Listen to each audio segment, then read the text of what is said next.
Joe, what do you call a pirate with 2 eyes, 2 hands, and 2 legs? The new guy. Welcome to Carnival Personnel. I'm Joe. I'm Jacques. It was September 19th this past week. It is National Talk Like a Pirate Day. We found that out upon our son's birth on September 19th, up-teen years ago. Not up-teen. We're not into the teens yet. Thank God. He's still... Under-teen. Pre-teen. But yeah, September 19th, Talk Like a Pirate Day. How did the mass pirates celebrate? Probably. Who cares? Who cares? But 6 months later. What is a pirate's favorite letter? R? You'd think, but it'd be C. See, it's a horrible joke unless you flow the inflection in there. But it is Carnival Personnel. Welcome. Let's get right into it, Joe. Big week. Last night, Dan Cray and Reunite-Id played at Ralph's. Let's talk about Ralph's for a minute. Let's just talk about the venue in Worcester. Oh, so okay, you weren't playing at the. Is it defunct supermarket chain in California? No, that supermarket chain is still kicking ass. Okay, great. So you weren't playing at a supermarket. That's fine. Ralph's Diner? Ralph's Diner in Worcester. It's a staple. Been there for like 40 years. Yeah, and looks like it's been there for 60. The parking lot is one giant moon crater. It's old. The room itself, it's a good sized room. I think it's a 150 capacity room. Did we fill it to capacity last night? It was pretty close, actually. But here's the best part. Now, I'm not. We'll get into the music and the other bands and the fun. Would you talk about the decor a little bit? Well, as you approach Ralph's Diner, the facade is that of like a cable car, right? Or not a cable car, but like a diner car from olden days. And you walk in, and I was pretty sure I was walking into the right place. So you walk in. To the left is a small bar and eating area, and to the right is kind of like my basement. It's stone walls, but it has another bar area, and some there's a pool table further back. There's a little arcade machine, which is cool. They have a TV, so it's a nice little setup, and it's got some seating. It's actually, it reminds me of like the Rathskeller or something like that. Right, very Rathskeller-ish. Yeah, and it actually brought me back. Like it took me back to the 90s, man. Like honestly, I thought I stepped into Seattle when I walked in. Yeah, not Seattle because they didn't have that kind of decor, but the 90s. Well, the Rat, just like which is gone, kills me. It's been gone for like 20 years. That's how old I am. But that was a club that it's a hole in the ground. It was literally a hole in the ground in the shadows of Fenway. But when you go down the roster of the bands that played there. It was everybody. It was absolutely everybody who went on to play the Garden like years later and stuff like that. Yeah, but didn't like Ozzy play there, Black Sabbath, and all the big names. Even go back, the people like Doors and stuff like that. Right. Played there. But yeah, so Ralph's. But it's so hard to. We should have taken a bunch of pictures, or anyone could look up. I took online. a few pictures. Yeah. But it's just. It looks like. Like half a prop shop. If anybody who works, like our friend Sally, who works, at a prop warehouse at Universal, it's a club inside a very small prop warehouse / Picture the end of Blair Witch Project, but with a bar. That's okay, basically it. And then I pointed out to Joe at one point. I turned around and I noticed, like, some of the big speakers facing out, hanging from the ceiling. I just pointed to I'm like, those aren't OSHA approved. They look like something out of a Warner Brothers cartoon where you picture Wile E. Coyote at the other end of the chain holding up the amp that was attached to the ceiling with some sort of like a clipper and then like a red X underneath. But it wasn't. I like the vibe. It's a really great place. It's got a bunch of the stage area is actually on the second floor, which astounded me that there was a second floor. I thought it was a one level. You go up to the second floor where there's a third bar and stage area, which looked like the Muppet Show setting. It had that same kind of proscenium kind of painted back. It had like a painted backdrop, a painted curtain backdrop. But at the front of the stage, if you notice, it's almost like like a setting, like a set, like a puppet show, Right, kind of thing. right. Yeah. And it had like this little proscenium. I think that's what it's called. It's like an archway. Look at you. I am making up words. You go back and you look. Peter's up at home saying it's not called that, you moron. I think everybody is saying it's not called that, you moron. But it was fun. It had and it was good and loud too. Joe had something wrong with his face the whole night. It was a smile. Oh, is that what they call it? Well, the whole time it's like Joe was like really. You had a great time, I was actually bobbing my head and tapping my foot. and then we went on. And then I went, Grandma, Grandma,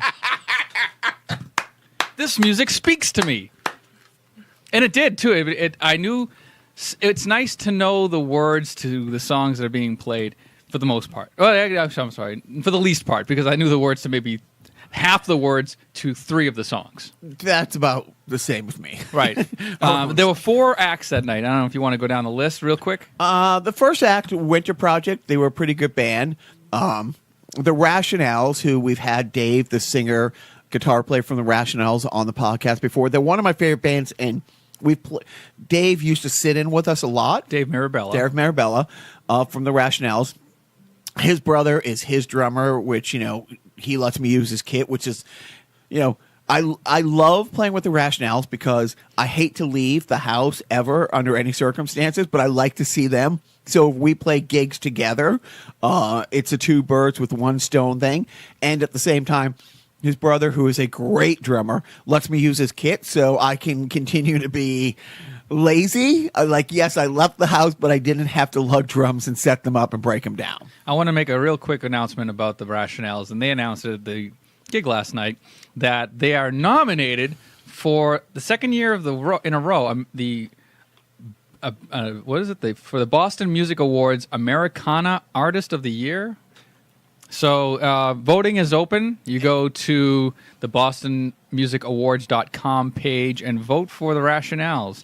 Both of you who are listening. There's 3 people, and seriously, take 2 seconds to do it. They are a great band. Please do that. And it was a lot of fun. Now to the headline. What the funny thing is, so the club, wanted the Rationales and us to headline, and we're like, yeah, no. Right. We don't want, we are so far past giving a shit about when you go on. The biggest thing is we have to go on back to back because we share equipment. So you don't have to take everything off the stage and put it back. And I like the way you did it because Beyond Id went on first, and the Rationales had to pack up the equipment when they finished. Shh, don't peel back the onion anymore. You just stop. So it is. It's great playing with them. But by the way, we were skimming over the playing. So Beyond Id goes up, and this is sort of a monumental moment, and you've been hyping this for a couple of weeks now, but let's just reiterate the fact that this is the first time the 3 original members of Beyond Id, I presume original? No. I knew it. There was some bullshit backstory that I missed. Here's the thing. In high school, Spinal Tap was a movie. I do not want to exaggerate. I've told you a million times, Joe, not to exaggerate. But pretty close to, out of the 365 days in the summer between my junior and senior year, and the summer between my senior year and what should have been a first year of college, but it was minor league hockey, my best friend and I, Daryl, probably watched Spinal Tap 300 times. That is not an exaggeration. It maybe was 290, it was maybe 310, but we watched it nearly daily. It was the funniest movie ever. A couple years later, go to school, meet Dan, decide to do a band, put the band together, start playing shows, and then I realize, oh, Spinal Tap's not funny at all. There's nothing funny about that. It is straight up Ken Burns documentary. We had a Spinal Tap relationship with bass players. The first bass player was our friend John Hunt, who you met. That's right. He lives in Austin.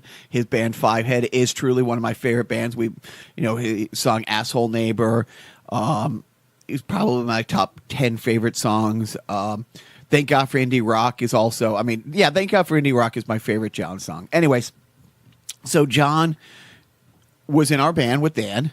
for about 6 months to a year, and then John went to Germany for a year, did school in Germany for a year. Or so the Germans would have you believe. At that point, actually, no, I'm going to back. There was a guy, and I haven't said this name in years, kid named PJ Nichols, who I'm going to do a sideshow one day just on BJ. He was the stoner douchebag who could play a couple Cat Stevens songs on a guitar and use that to wow, like, stupid 18-year-old like freshmen thinking it was a cool type thing.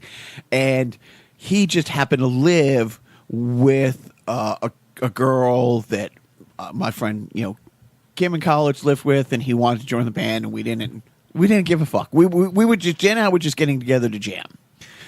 So he was the first bass player.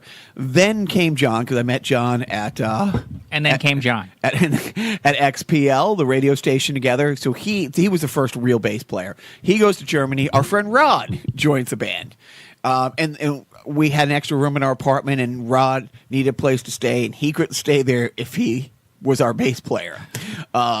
And so I remember it was about a 24-hour period of time, and in the 24 hours, for about 18 hours, he sat there trying to figure out the Pixies' Gigantic, and he got it. It was like, great, you can live here. He was going to live there anyways. He was also the gateway to Pepsi and Busy, another story for another day. And then John comes back, and then John was kind of the bass player, and him and Rod would switch off playing bass and guitar and stuff like that.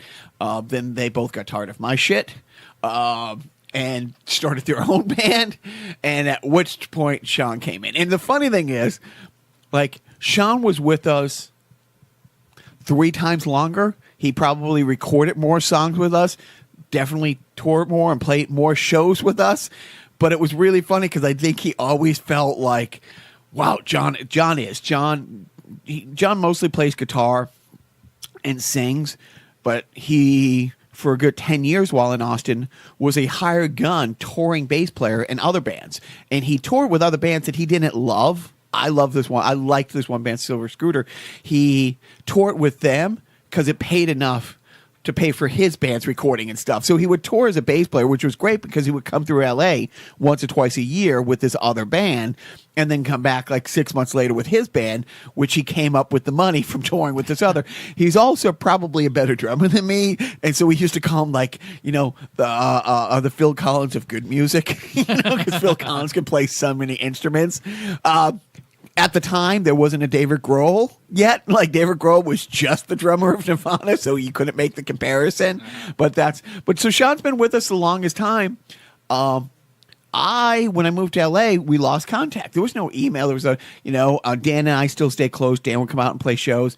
I didn't think I saw Sean in like 20 years, but I guess I had it a couple times. But as you know, I literally didn't remember playing a couple of shows when I came back because I'm an asshole and I was a blackout drunk. But so he wanted to do the show a couple weeks ago, and it couldn't have been better. It was so great having him. It was so great just being, around him again. And it was really funny because he was so amped. It wasn't quite 25 years to the day, but his first show with us was within a 2-3 day window 25 years ago at Ralph's. And he was so excited about it. And I truly have no recollection of I thought it was our first show at Ralph's ever last night. Wow. I guess we played there a lot. We'll return to Behind Beyond Id. Sorry. After these words. All right. So enough of that. It was great. Oh, no. I'm burying the lead. Right. So they wanted us to headline. We don't. Like, I was in the rationale. We're like, no, we're great being sandwiched in between. So they had this band headline. Gold Star Boulevard. I'm pretty sure the T-shirt I am wearing now predates that band. Well, I said it to your management when I was backstage with her. Backstage meaning to the side of the stage near the ladies' room. Ladies! When I saw these kids walk in, they're literally I can't say literally kids because they're about, 18, 19? 19. I turned to her and I go, I loved him in Stranger Things. I loved him in Stranger Things. And I shit you not, one of the singers in the band or the guitar player looked like the asshole boyfriend of the girl in Stranger Things season 1. Who turned out to be a good dude. Right, he had the bat at the end. Yeah. Like he looked like that guy. Spitting image. Yeah. There was one of the kids, and he toggled between playing bass and guitar and singing. So, the drummer, they're all 120 pounds, 15 pounds soaking wet. Yeah. All 5'11", 6 feet tall. All jailbait, according to somebody I saw on Facebook mention. Yeah, my wife has a thing for young rockers. God bless her, And hopefully old rockers as well. So the drummer, long hair kid, a really sweet kid. I mean, it's just they all have their own look. It's almost like it's almost like they were a boy band of cooler music. He had like red jeans on. I almost said red blue jeans, but blue jeans dungarees are tend to be blue. I think I'm not. Really, really nice kid, a decent little drummer. The bass player fell out of a 1984 Prel hair commercial. His hair was Fabio.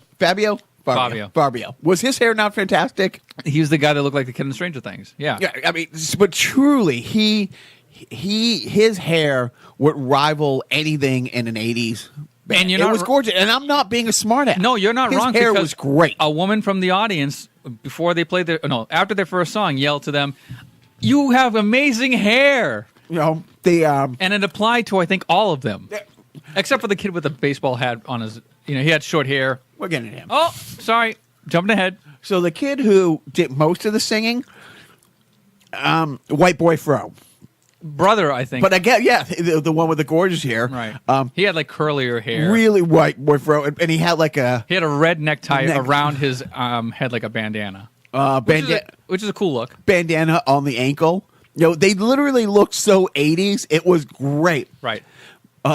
The other kid, the one with the short hair baseball hat. And the beard. Well, yeah, this beard I think is very kind. All right. I think the next time he shaves is going to be the first. For a good 5 to 10 minutes. It was probably 30 seconds to 60 seconds, but it felt like 5 to 10 minutes.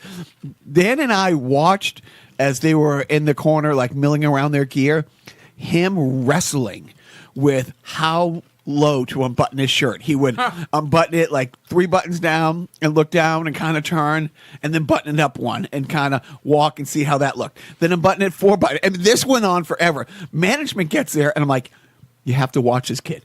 And while the Rationales were playing, they were all, in their area, and management was like, oh my God, for an hour.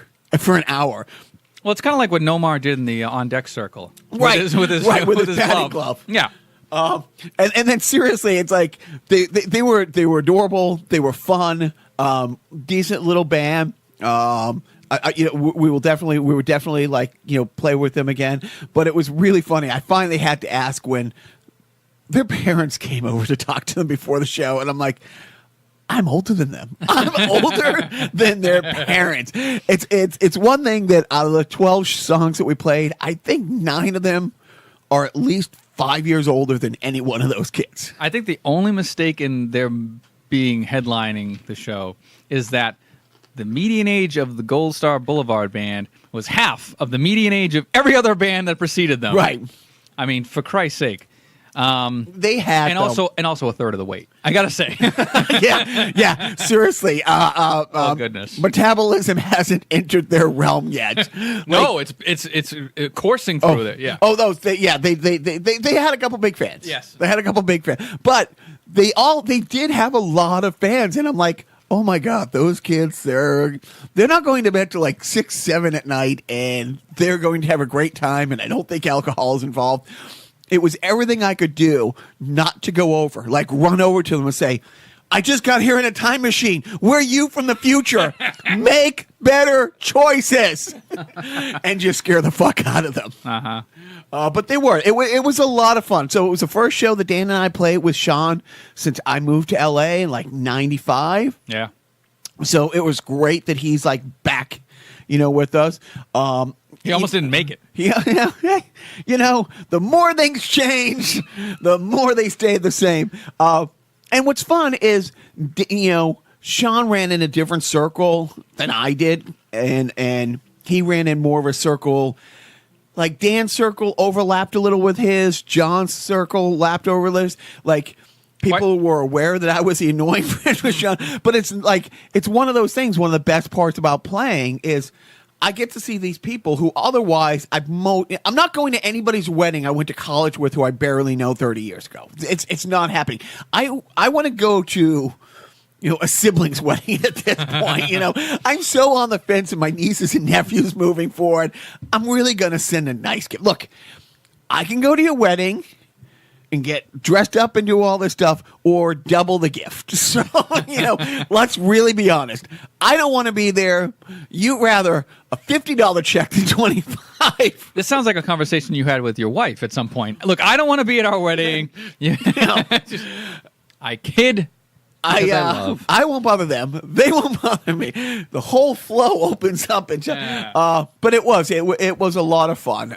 So I'm so the Rationales, one of my favorite bands, not one of my favorite local bands or Boston bands or bands I know. One of my favorite bands. Go to the website again, vote for them. They're great.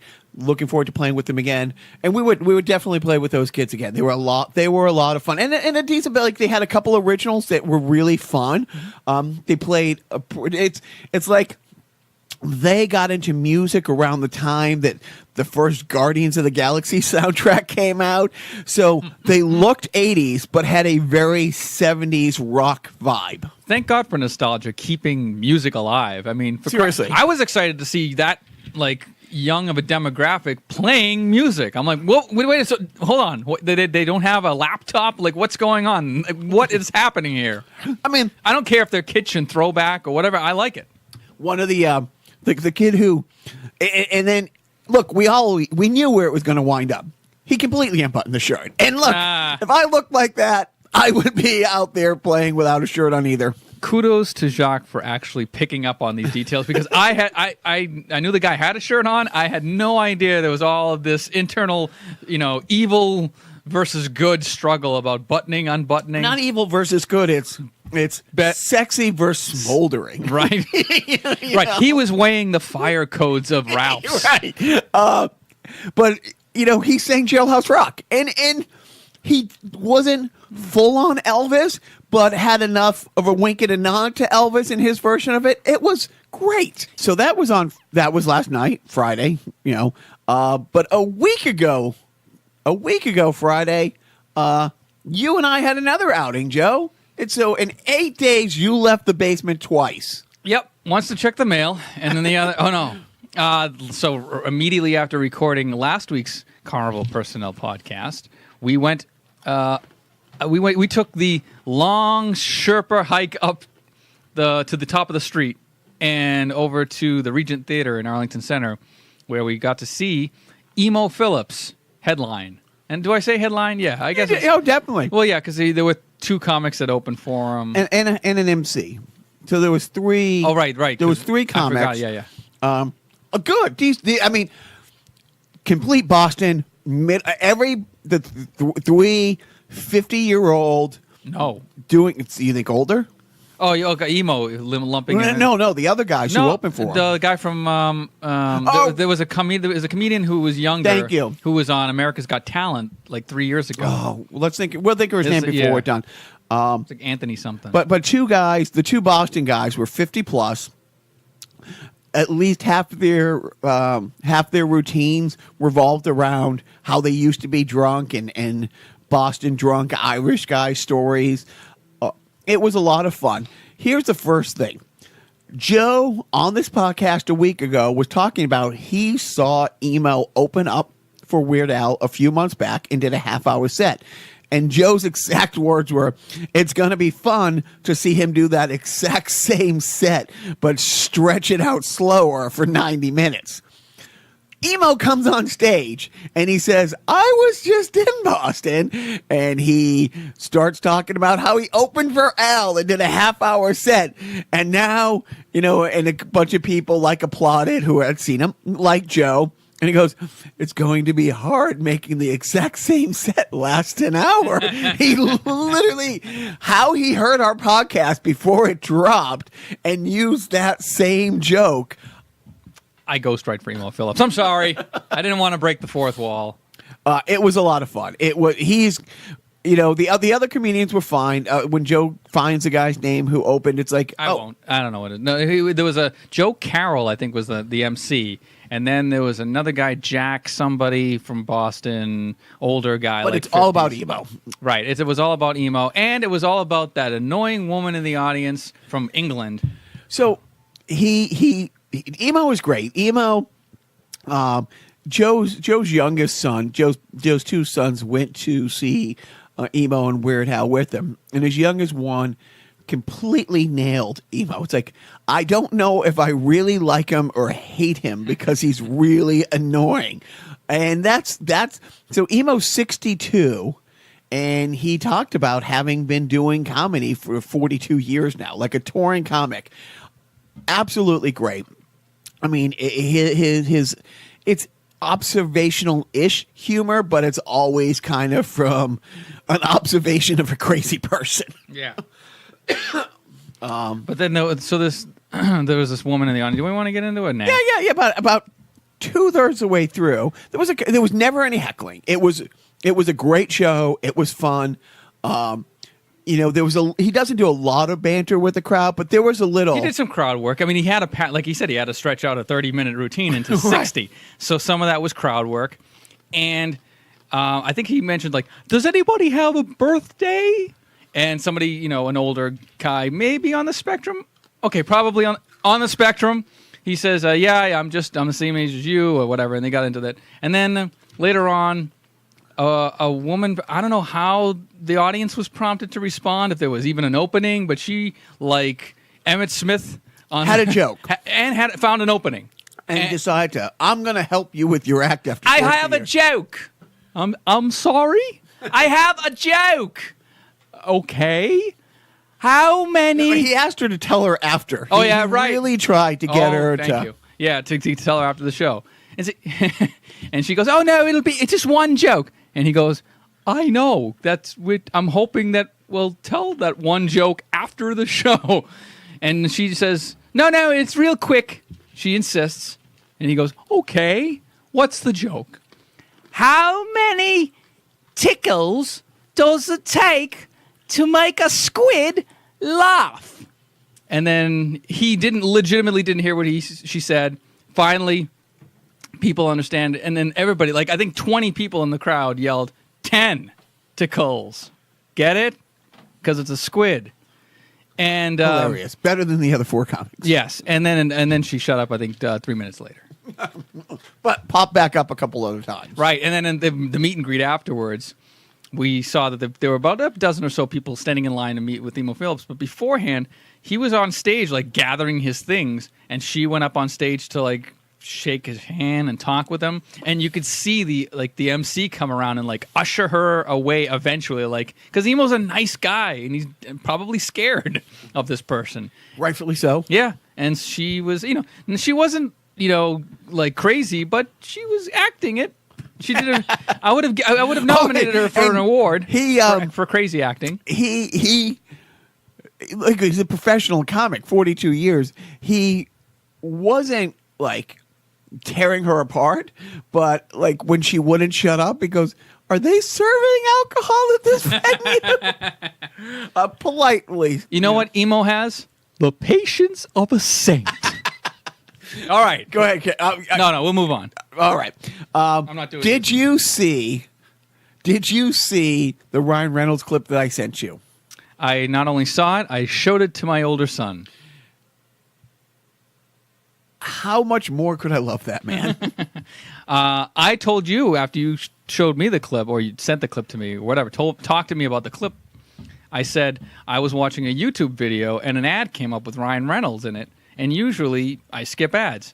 Not this time. I decided I have to see how it plays out, and it was funny. But the clip that you sent me was him on the set of a Michael Bay film that he was shooting, and he posted it on his Twitter or Instagram or both. And do you want to describe it? You'll do it better. Oh, of course, because I'm so eloquent with words and such. So he's standing in some sort of like an alleyway. You can see in the background. It looks like it's kind of it looks like a European location of some sort. You see some older buildings in the distance, but he's talking on camera. with this backdrop of, these are European buildings behind him, and he says, "What's it like to be cast or working in a Michael Bay film?" Well, it has to be the subtleties of the characters that he portrays. And as he's getting into the nuances of a Michael Bay film, all of a sudden you see a camera car drive in the distance behind him, and then following that camera car is a van that immediately hits another van and blows up in a spectacular thing. And he's unfazed. He's still, Ryan Reynolds is still describing how, you can see in the eyes of the actors the emotions that they're trying to... People think it's the action scenes in Michael Bay movies that are what sets them apart. It's the yeah, right. It's the nuances of the characters that they portray, and it's really funny. And now we've spoiled it for you, so don't even bother looking it online because we did such a good job describing it. Thank you, Joe. Okay. We're not getting into sports right now. No. But we're going to talk about the Red Sox for a moment. The Red Sox, Joe. Yes. The team's been around for over a millennium. Yes. I haven't watched since 2011, but you can't help but know things that are going on. They just wrapped up the American League East for a historical third year in a row. This storied franchise that has won 3 World Series in the last decade. The last 14 years, yeah. But in a decade period of time. That's a metric decade. So they 2004, 2007, 2013. So in a decade, they had won. We get recent. Gotcha. But yep, they've never won 3 divisions in a row, and they of course, like any time you win a division title, wanna commemorate this with a banner, right? Go. Okay, so the Boston Globe decides to... there's a story here. Trust us. So if you look on the bostonglobe.com or their YouTube page, there's a video of these 2 gentlemen from Massachusetts who happen to have stumbled upon, in their travels, a legitimate Red Sox banner to be hung at Fenway Park commemorating the 2018 American League East Division Championship. Which is commemorating kissing your first cousin, by the way. It's not as bad as some of the banners hung in the Indianapolis Colts stadium, but anyway, this is a little bit more legitimate. So, anyways, long story short, these 2 massholes are on camera talking about how we were driving down McGrath Highway in Somerville, and we see this package fall off a truck, and it's laying in the middle of the road, and my buddy here crosses 3 lanes of traffic to pick up this thing that's wrapped in paper. Now Joe's doing a good voice here, but these guys truly fell out of Good Will Hunting or The Departed. They're the background characters in The Departed. Yeah, right. If the extras on Good Will Hunting could speak, this is what they would sound like. So, long story even longer, they unfurl the banner that they found. But we want to do the right thing. We want to bring this back to Fenway, and but we expect there to be some sort of reciprocation where the Red Sox maybe can hook us up with playoff tickets or a lunch. Or a lunch, right. Like, no matter how many times, like, is this a rube? Is this a bit? You think it is. And here is the best part. They claim they would just drive, 3 guys just driving for coffee, because three guys from Somerville often just middle of the afternoon. Let's go for a coffee. Right, a coffee? Coffee, sorry. A coffee. I can't even do about a regular. Yeah. No, actually, I'm not surprised that in the middle of the day these guys may have seen something on McGrath Highway. But they say they saw it, and say it with me, quote unquote, fall off a truck. They literally said it just fell off, and we didn't know what it was. It could have been jerseys. It's like I said to Joe, was the truck in question Fred Sanford's truck that had some Red Sox decals? Why did they assume it was going to be some kind of Red Sox related? Right, exactly. Somehow, right, it was wrapped in paper, yet somehow they knew it was Red Sox. Who knows? So, and they're talking about, you got to see the video because they talk about, now we hear that they might decide to reproduce this banner, but we know if they do, we know in our heart of hearts that this is the true banner that should be swinging over the green monster. They truly made it sound like there would be rioting in the streets if the Red Sox tried to pull a fast one over on their fans and have another. And it's like, how do we even have this? Like, nobody made this. It's like, okay. Yeah, but it also made it sound like it would be like a fucking sin, dude, if anything were to happen to this banner if the Red Sox weren't to reciprocate. They tried so hard to use as many big words as they could. It reminded me of the skit on The Living Color when Damon Wayans would play he was the enlightened prisoner, but he would always misuse words like it's a conspiracy. It's a C-O-N spiracy. Now I don't want to even get into the routine, but you understand what we're talking about. Anyways, check it out. It's a funny video. If you want to see anytime Boston accents make national news, I'm excited. Right. A few months back, there were these two Boston Fisher guys who found like a starfish that they thought was a baby whale. That's a fucking whale, dude. And one of the sports stations I listened to intercut the two interviews back and forth, and they're like, "Are these the same guys?" So, just a quick update: the company that made the banner, because somebody actually did make it, who also made the other banner that is now hanging, at Fenway Park. Which set them back, at least $300. Funny fact, that printing company has filed a police report because their take on it is somebody stolen this, right? I got it. The guys who stole the banner from the Red Sox. Yeah. You want a free oven mitt. So it's so worth checking out, and also check out the baby whale thing. Now moving on a little bit. So Michael Moore's film came out yesterday. So I saw a fun interview this week, and it wasn't a gotcha question to Michael Moore, but it was Fahrenheit 9/11. You pulled the fire alarm, warning that George W.'s administration was going to be the end of days in a catastrophe. Isn't this like a boy crying wolf again? And Michael Moore's like, you realize we're still fighting a war 18 years later that had nothing to do with the people. First of all, you're wrong on two accounts. Okay. One, it's two wars. Thank you. Second of all, it's 17 years later. Thank you again. But seriously, he goes down the list. Actually, no, wait. 15 years later, because it started in 2003. But who cares? Anyways. 6 months later?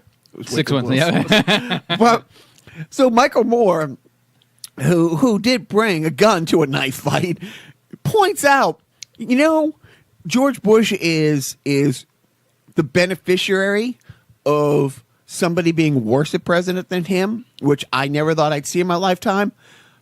But before we whitewash, his Wikipedia page, let's go over what I said was going to happen in the administration.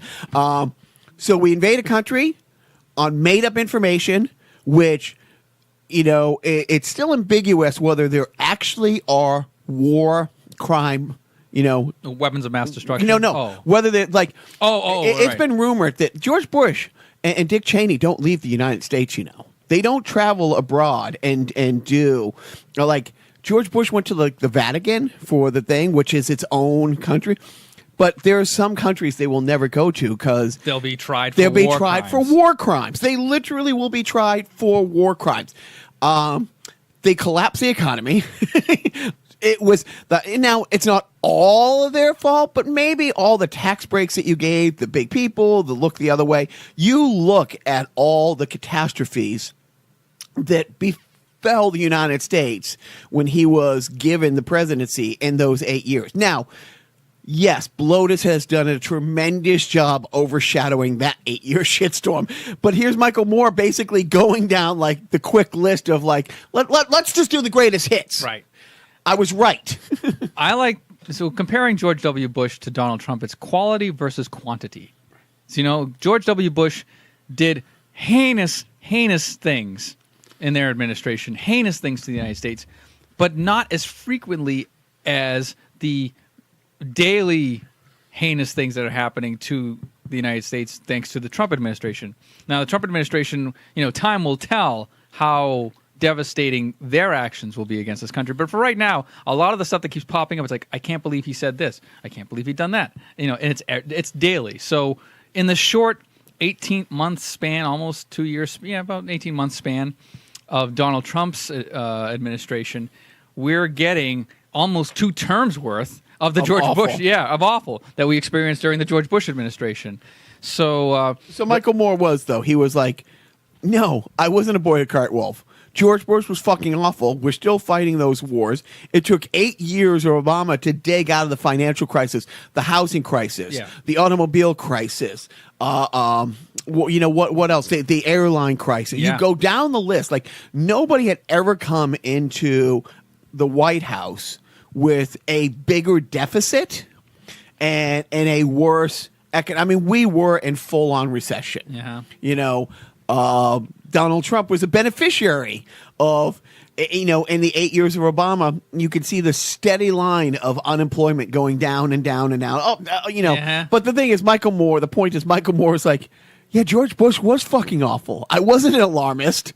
Right. And yes, this movie, I'm coming out again, and I'm not saying it because it's another GOP person. Like, Michael Moore was never carrying the water for Obama, and that's the problem is, our side of the fence tends to hold our people to a higher standard.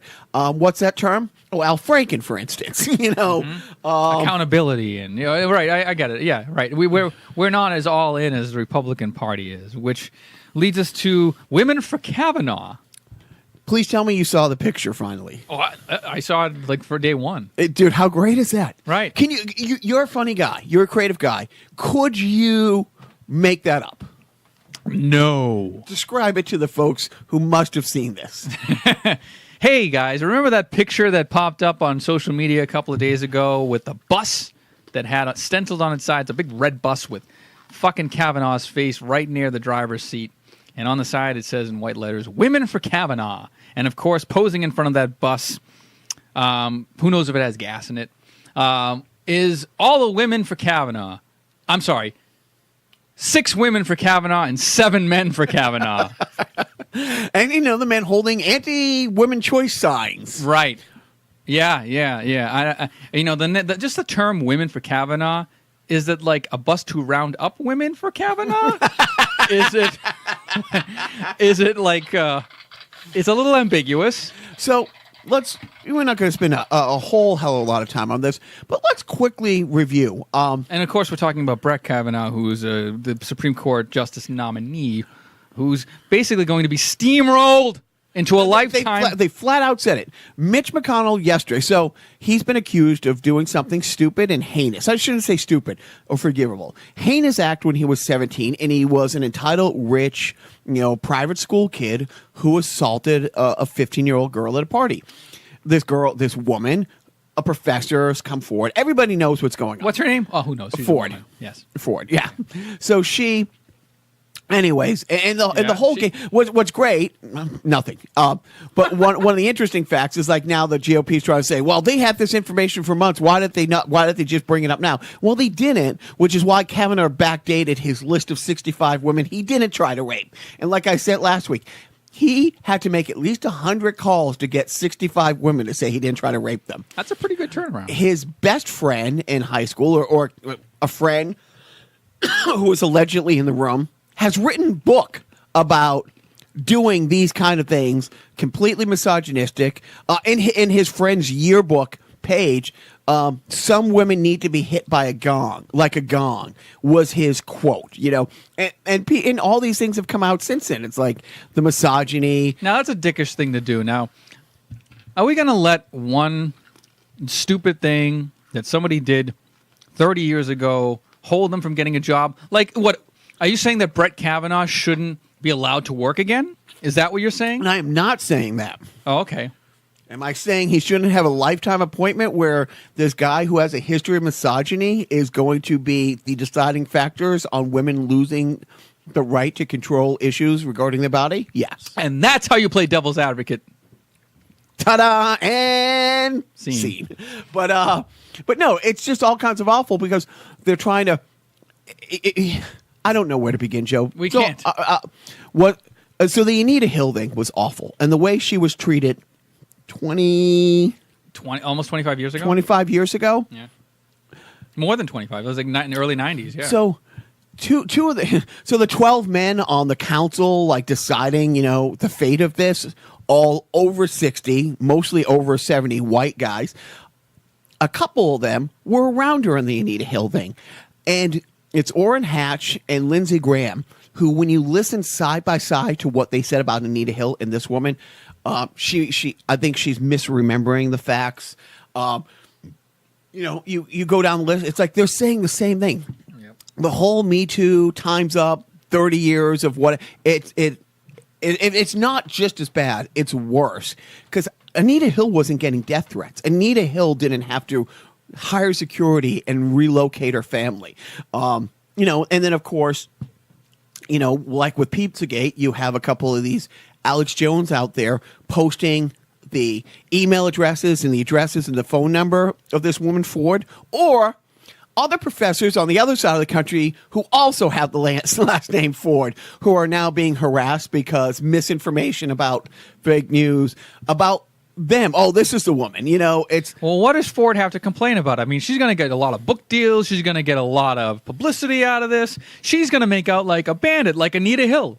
And it's I'm playing devil's advocate again. About everybody was just waiting, and Bloatis didn't. He didn't attack the victim. This is the first time he didn't go after a woman's story or credibility for nearly 24 hours. Oh, yes. Okay. You had me. I took the bait. People kept saying, it's like, the tweets are coming, and it didn't. It didn't for nearly 24 hours. Somebody roofied somebody went Cosby with his Dr. Pepper. Right. No, his Diet Coke. They replaced his phone with a candy phone. And then he ate through all the candy and said, hey, wait a minute. And so, he, if this really happened, why didn't, we need a date, a time, and a place. Noted, and so they will not. They flat out said, no, we're not going to have an FBI investigation on this. Nope, we will not subpoena this guy who again wrote a book. His name is, Kavanaugh's friend. His name is Judge. Wrote a book about being a blackout drunk in high school and college and the awful things that he did to women. And they won't subpoena this guy to come. They said she can show up on Monday, or we're not going to hear it all. It's like, okay, so you're bullying the victim now. You're controlling everything about the narrative and the situation. And it's like, did you find out if she could be there? Anyways, It doesn't matter because flat out, Mitch McTurtle came right out yesterday and said, again, not in a private meeting. What did he say? Taped. We're going to steamroll this through. Don't worry. The nomination's going to happen. He will be in the Supreme Court before the midterms. Then what's all the fuss about? Exactly. We know how it's going to end. Come on. Let's stop wasting time here. That's exactly it. Like, it's a quote unquote, it's a hiccup. It's a fait accompli. But, it's so awful that another mass shooting in a workplace, I think it made the news cycle 20 minutes, 25 minutes. And the crazy thing, in Maryland, 4 people shot at a Rite-Aid distribution center. But at least they didn't die. 4 people died. Oh, I'm sorry. Okay. 3 victims, and the gun woman. Mm-hmm. Yep. You never hear it. It's so rare. Luckily, white. So, so it cycled out of the news right away. I see. So if it was a woman of color, maybe it would have been because and we like the YouTube shooter. They didn't know who it was right away. It was like, well, we didn't know until I think later that day or like the next day that it was a woman that was doing the shooting. So they just assumed it most likely is a guy shooting up the YouTube place. And then, it's a woman. Well, let's see how we can sex this thing up. And, she got some crazy videos on YouTube.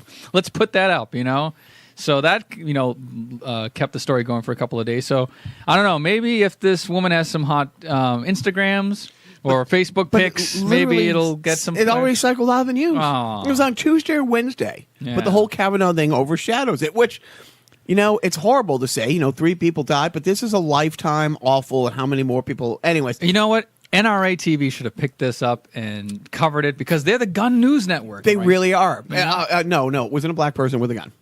Oh. They would have covered it that she had every right to have that gun. And, right. And you know what? If those fucking lazy, too cheap to buy their own gun victims had their own guns, of course, they'd be alive today, Joe. Why do we blame the real victim here? The gun manufacturers. Yeah. Okay, so we're going to move on. I just wanted to say. We're at 50 minutes, by the way. Arizona Republican Paul Gosar, Gosar, Gosar. Oh, I saw this. Then you take it. I know this. Go ahead. I saw this morning.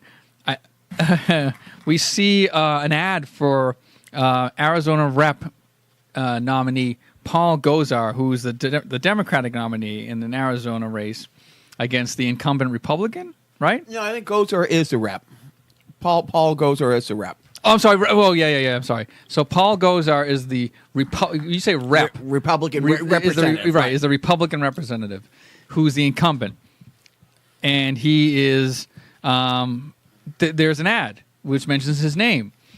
It's an anti-Paul Gosar ad, and they have these regular Arizonians talking about how Paul Gosar is not for the environment, he's not for the working man, or the working person, he's not for lowering, tax. He's not for the ideals of what every Arizonian. He's an awful person who shouldn't be in office. Yes, thank you for being so extinct. You wish. And then at the end of the ad, you get the M. Night Shyamalan twist of the century. The Village was really in modern day. Oh, you spoiled 2 movies now. He was a ghost the whole time. You hear, you see their names at the beginning, like it's like Mary, Sam, John, and then at the very end, you hear them say, "I'm John Gosar. I'm Mary Gosar. I'm Larry Gosar. I'm the brother of Paul Gosar, and we are against Paul Gosar being the next or the voted in the six siblings. 6 siblings think that he should be voted out. They are, of course, all Democrats, and he is the lone Republican sibling. So he's like the Alex P. Keaton, but less charming. So that was the happy news. Check out that Paul Gosar ad, and then move on to the next fucking thing, because that's how news works. All right. So if my band's going to keep playing shows and have to come up with gas money, and we're going to keep going to expensive Emo Phillips shows, $8 a ticket on Groupon. Let's come up with some cash. Let's go to that defunct sponsor of the week. I know Cool, and Cool's teaming up with a good balanced breakfast. Teaming up with Mr. T cereal, it's getting on the team that knows how cool breakfast can be. You get a crispy corn taste with a touch of brown sugar. Teaming up with Mr. T. It's Cool. Teaming up with Mr. T, golden sweet crispy teas. One bite and you're gonna be eating with a team that's teaming up with Mr. T. It's Cool. Teaming up with Mr. T. Okay, right into football. Joe, say it with me. Cleveland rocks. Cleveland Browns, for the first time, like I talked about it, they tied their first game and the very Cleveland-ishy of Cleveland ways by throwing an interception at the end of regulation, which would have put them in field goal range, and then missed the field goal to end overtime. But that tie meant for the first time in 14 seasons, they did not start the season 0-1. The next week, very competitive battle, but they lost. But this week, for the first time, and let me do the math, so they were 0-16 last year, and they were 1-15 the year before, winning their second to last game of the season. So they've gone nearly 2 calendar years without a win.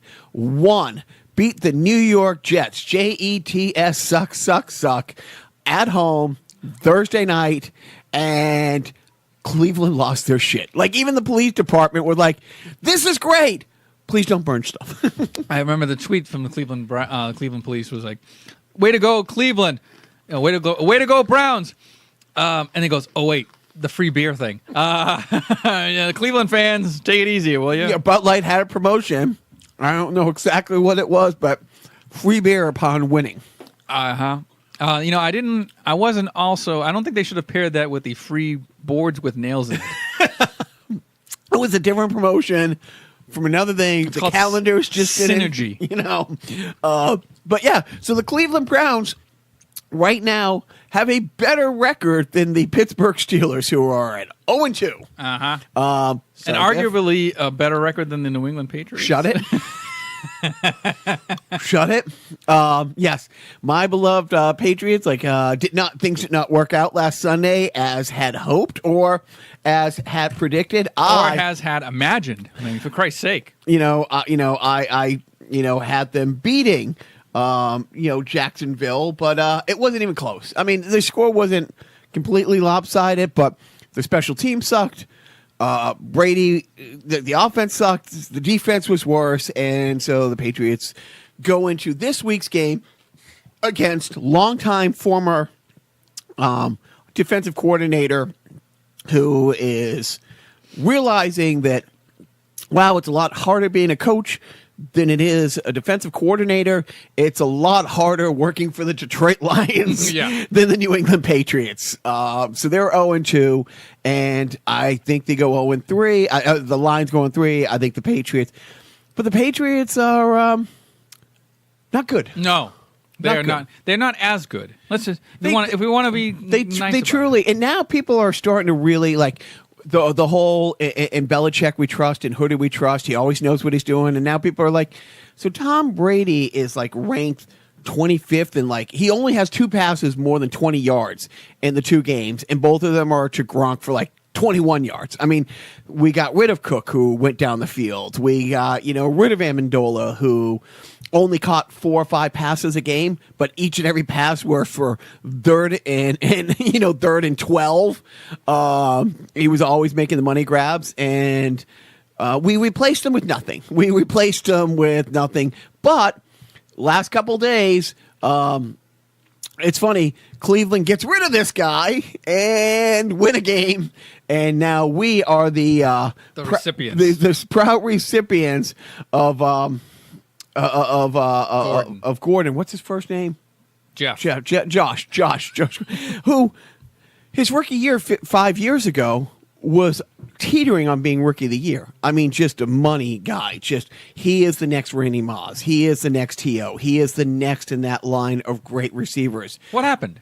Over the last 4 seasons, between being suspended for drug abuse and for checking himself into rehab before being suspended for drug use, I think he's played 14 games in the last 4 seasons. But this was the year? More than I've played. Much more than you played. But to date, you have as many touchdown passes from Tom Brady as he does. So we got him for a 5th round pick. We get a 7th round pick back if he doesn't play 10 games. Here's the big problem. Receivers do not come in to the Patriots offense and click. Yes, Randy Moss was different. Randy Moss is the only time we've gone out and got a different receiver who from day one clicked with Brady. That's because it's Randy fucking Moss. Okay, Randy, run 20 yards past the closest defender, and Tom will overthrow you by 20 yards, which you'll come down with. But like honestly, when other people came here, Ocho Stinko and stuff like that, their offense is complex. It takes Brady a while to warm up to somebody. But yeah, we truly have half the offense we did last year. And I'm not boring everybody with too much Patriot talk, but we could have kept Amendola. It was a money thing, and it's like, well, you knew Jules wasn't going to be here the first 4 games, and you still decided to cheap out on a guy that is a security blanket for Brady. It's like, would we have won last week? Who knows? But do you ever really think at this point in the Patriots franchise that it's solely a money thing when it comes down to it? Do you think there are other extenuating circumstances or other factors, or is it? They've never been at the cap. Well, like there's a cap and there's a ceiling, and some teams have paid fines for going over the cap, and some teams have been had draft picks taken away for cap violations and stuff. We are so usually 10 million under the cap, and it's always been last year we didn't have that. Last year was the first time the Patriots went out and broke the bank, and they overpaid for the cornerback from Buffalo. They overpaid for the running back from Buffalo. They got Cooks for a first-round draft pick. And it was the first time people were like, okay, the Patriots, this is the first time they're pushing all the chips in. They are going for it. They are loading Brady up. They've never gone out and got him a receiver like Cooks since Randy Moss. They've never gone out and got a top-flight running back. Of course, Cooks kind of worked out. The running back didn't work out at all. He's got cut, and I think he's on a practice squad for somebody now. And the cornerback, same thing. Like last year had a tough year, but they went all in last year, and this year they're like, so we've had seasons where we haven't gone all in and we've won the Super Bowl. We've had seasons where we've gone all in and we've broken the bank and we didn't win the Super Bowl. So let's cheap out. I don't know. Yeah, I get you. All right. But so we've already talked about the Sox, and we don't care. I'm more interested in the Banner story than, and that's the only interesting thing I found with the Red Sox. So now we're moving on to video games. And before Joe says anything, let me tell you what a complete loser Joe is.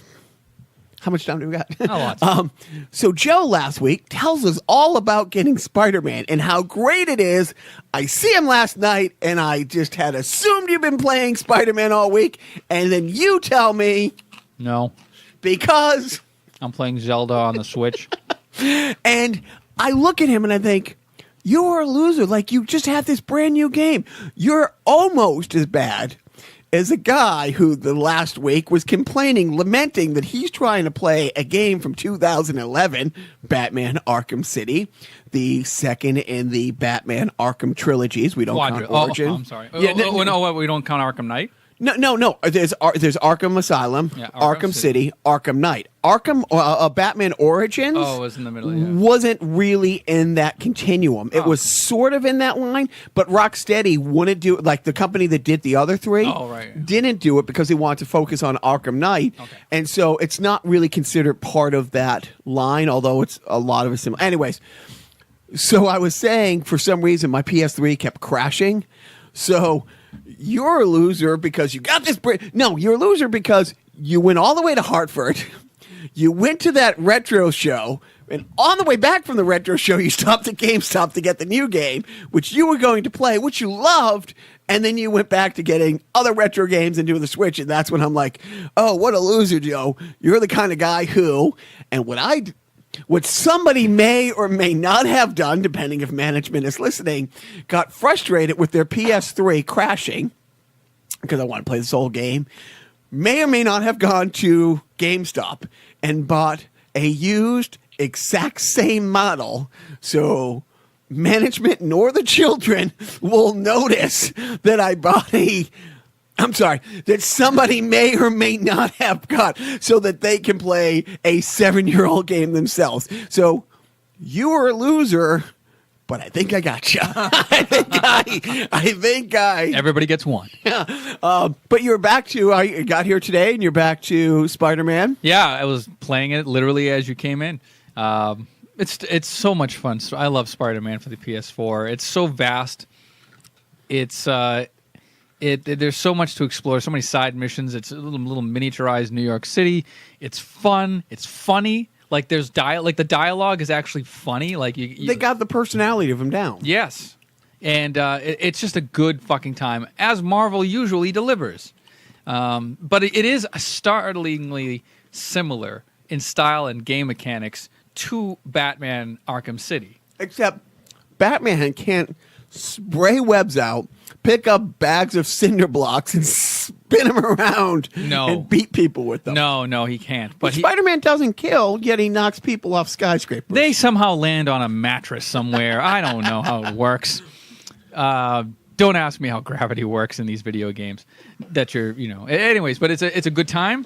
I recommend it. But are we doing a random video game review? Well, we got other things. So tell us about the new games, the new old games you're playing. Oh, it's hardly anything. But it's new. That they're just porting new old games into the Switch, right? So a whole bunch. Yeah. So if you have a Nintendo Switch, you now realize you probably, whoever's listening probably does not have a Nintendo Switch unless it's you, Jacques.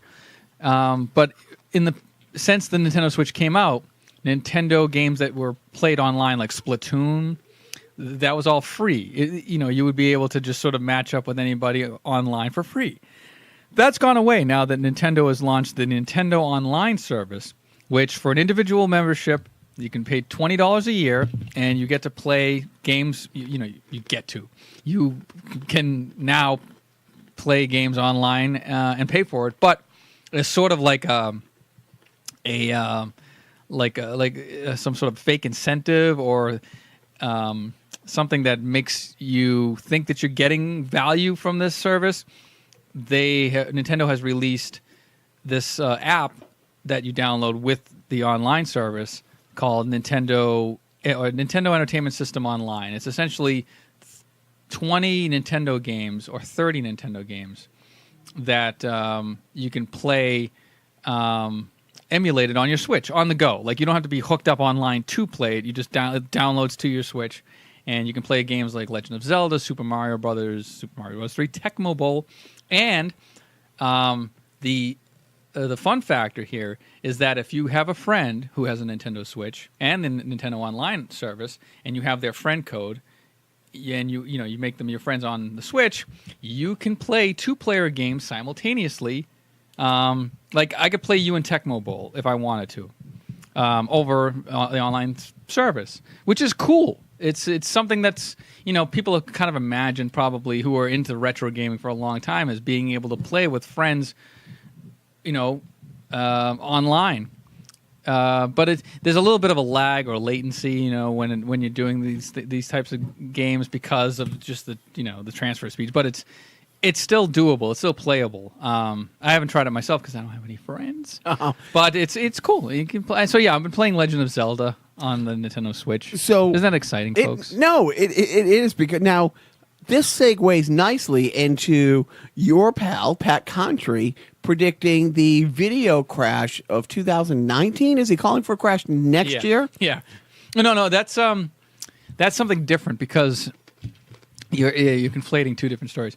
So he's Pat Contry, who's Pat the NAS Punk on YouTube. He's a retro gaming YouTube guy who is way into the Nintendo. He was referring to something that Sony is going to release in December called the Sony PlayStation Classic, which is like the Nintendo Classic that was released a couple of years ago, the plug-and-play thing where it has the built-in games and you plug it into your TV and it looks like a little mini Nintendo Entertainment System.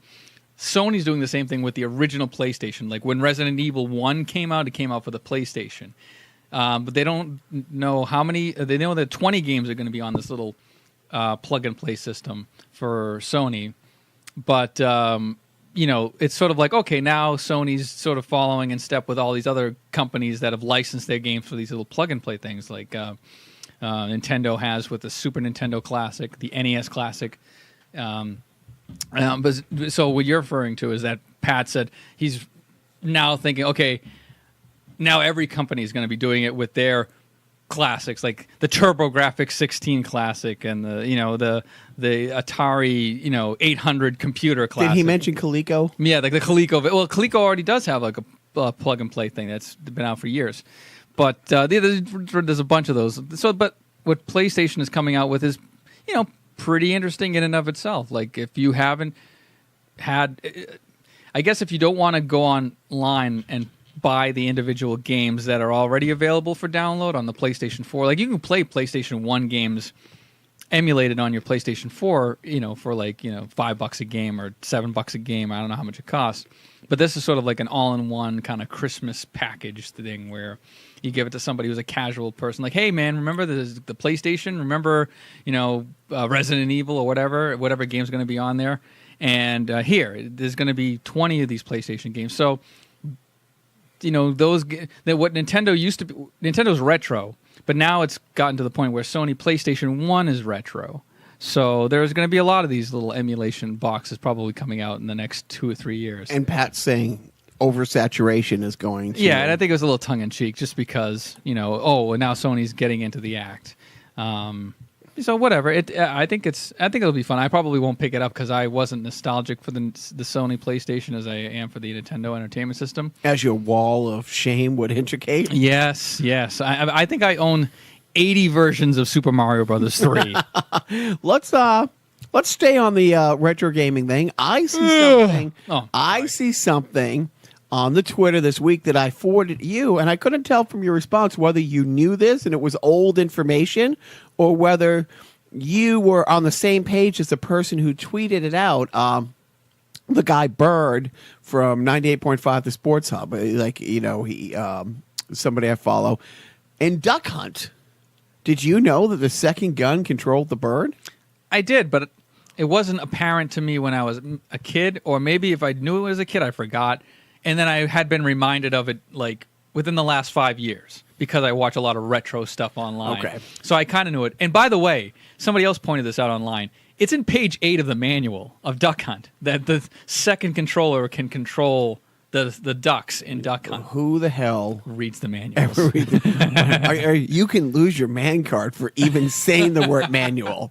Oh, Christ. The only manual I know is a shortstop for the Cardinals. I think that's manual labor. That guy, really good. Okay. 2, 3, right into the propeller. He walked right into the propeller. Sticking on gaming. Okay. So management sends me an article. A news clip, which I watch, and then when I pick up the littlest little bastard who got off the bus the other day, I'm like, here, Papa wants you to watch this news story.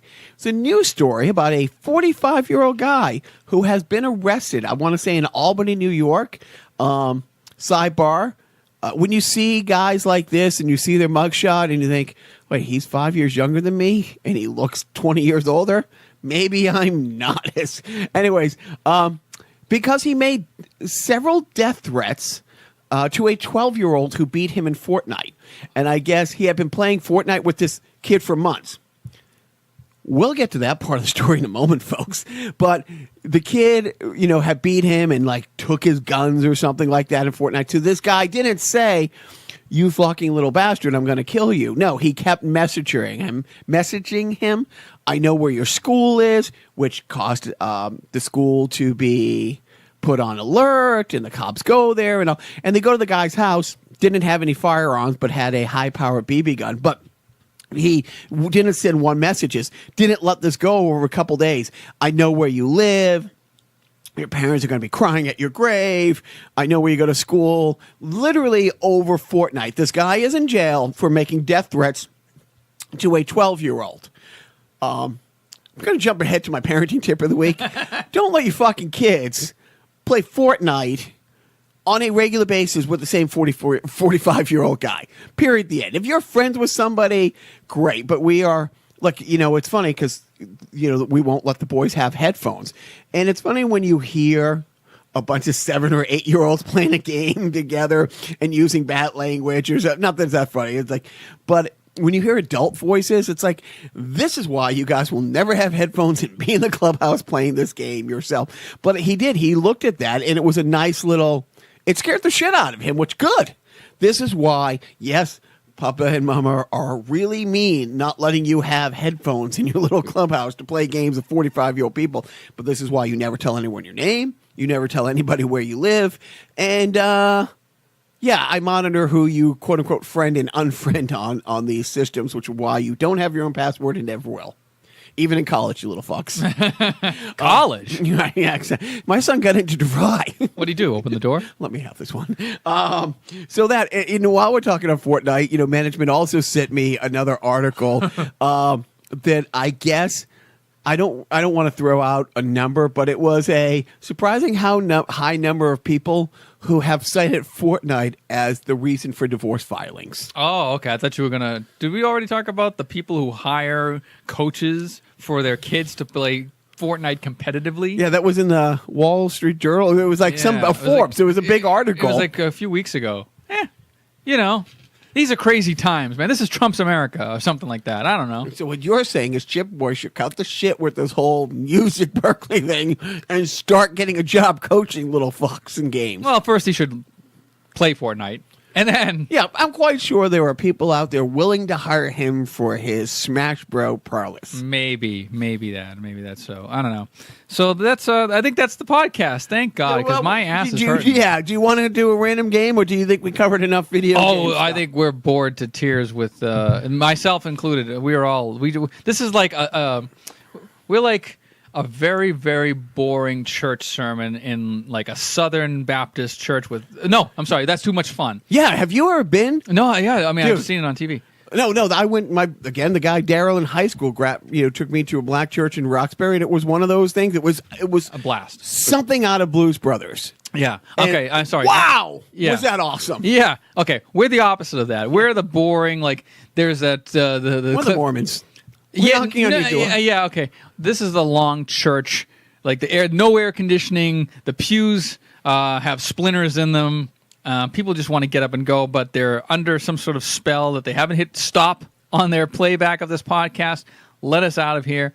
Do we want to go out on a specific song? Or I do. I want to, once again, could you find what the website is for the Rationales? I do want to say thank you to Ralph's. I also want to say thanks to everybody who came. All Sean, quote unquote, the professor's friends, Dan's friends, Joseph, you being there, my friends Rodney from the Mass Pirates, Tom from the Worcester 78s, Antonio, the mascot of the Pirates, great guy. Not only did he show up for the thing, he stayed the entire night, and it was a lot of fun, but I did. I want to say thank you again to the Rationales. An amazing band, rationales.com. Please check them out and vote where? BostonMusicAwards.com. And I don't know if I'm quite sure they have. They're kids. They have to have Facebook and Twitter pages. Gold Star Boulevard. I actually looked on their Facebook, and when it comes up, the preview, it says how many likes they have. 65 likes. Well, hopefully we can get them a 67th or 68th. By the way, let's not cast aspersions, because I think we have 4. You know what? On our well, how do they do it? Yeah. Well, let's see. There's 4 guys in the band, right? But only 3 sets of parents, so that's 6 likes there. Uh-huh. Probably no, but seriously, they're young and they're kids and they're good and they're going to get great. We need more jailbait on our podcast. But they are. Those likes up. I love how they have their own looks. Like each one of them, like I said, each one had their own individual look. You know, the no button shirt guy, the white guy fro with the tie in the hair, the guy with the wool knit cap. No, wait, that's the Monkees. the drummer with the red pants, and seriously, the bass player with the most gorgeous set of hair outside of any romance novel cover that I've seen in a while. And I'm not joking here. Jacques he's a big hair guy. Like you make comment about like guys with like awesome rock star hair. Like, oh my God, like I want that hair. Or you covet hair, I think. I look at my skull. I know you remember how my locks. I used to have great hair, flowing, like literally. Locks. I mean, I had the hair where I could be a bad drummer, a complete off-putting personality, and get laid like a motherfucker because I had great hair. You did a lot. I think you originated Rapunzel cosplay. But seriously, I'm still tempted to tell the kids, we're you from the future, make better choices. So we will. We'll go out with a knit song. We'll go out with Capo Lull, which is the last song that we played in the night. I'll have management for you the link, or can you post a link from the show on the Carnival Personnel YouTube page? Is that a possibility? I got to have our IT people look at it. Sure. Yes. Hey, you got a 12 and 18-year-old up there, millennials, they'll figure it out. If not, my little guy, well, he's 8. It's about time he hacks into Yeah. But no, the Gold Star Boulevard, the Rationales, the Winter Project. The Winter Project, sorry. It was great. Thank you again for going, Joe. Thank you, Joe. Words are hard. We're losing light. Line. You're lying, George. You're lying. Oh, hey, you. Don't forget